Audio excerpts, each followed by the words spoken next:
This video is going to look at comparing fractions, decimals, and percentages. So let's start off by looking at the fraction of 1/4.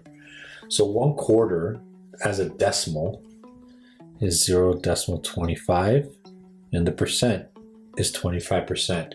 So these three ways are all saying the same thing. So if I were to go and just say I'll start with the decimal, let's say 0.35. We use that as an example. Right away, you know that it's 35%. Now you have to figure out the fraction. So one thing I tell all my students is if there are 2 decimal places being used, it's out of 100. That's why it's called 35 hundredths. So automatically you know it's 35 over 100. But you can reduce this decimal even further if you divide. I know I can divide them both by 5, and that will give me 7 over 20.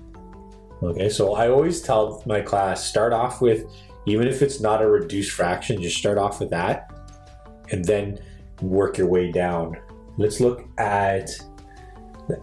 off with a percent.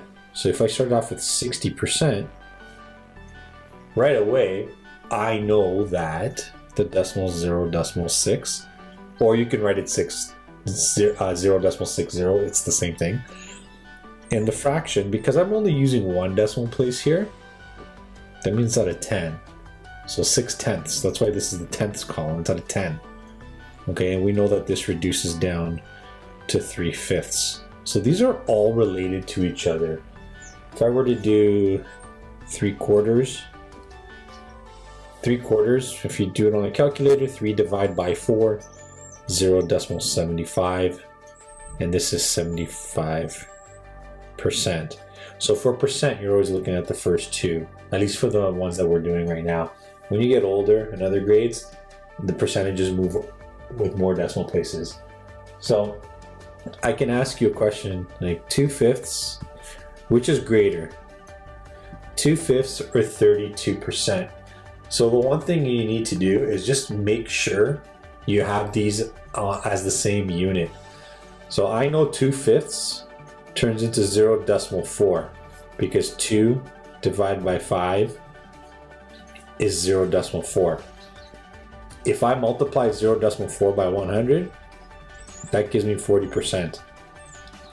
So now it's basically asking you what's a bigger number, 40 or 32, because this is equivalent to 40. So you know that 2/5 is larger. So let's look at this example over here. I want to order these from least to greatest. So as you can see, these are all in different forms. One's a fraction, one's a percentage, one's a decimal.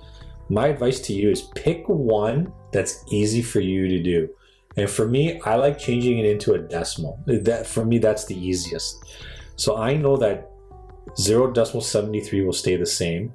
42% I know is 0.42. So all I really have to do is change this 1. 3 divided by 5 is 0.6 or 0.60. I like keeping the same amount of decimals as well after the decimal point. Sorry, the same amount of place values, because some people can get confused. They'll say 0.6 is less than 0.42 or 0.73. That is not the case. So it's 60, 42, and 73. So then if you were to rewrite this in the original format of the question, the smallest one is 42%. So that's out. Check that off so you don't get confused. So now you're looking at decimal 60, decimal 73. Well, we know that this one is a smaller one, and its original was 3/5. Check it off, and then you have 0.73. So this is just a quick little video just to show you that the 3 are related. They're exactly the same. Okay. Thanks for stopping by, and I hope you enjoyed this video, and I'll catch you in the next one. Bye-bye.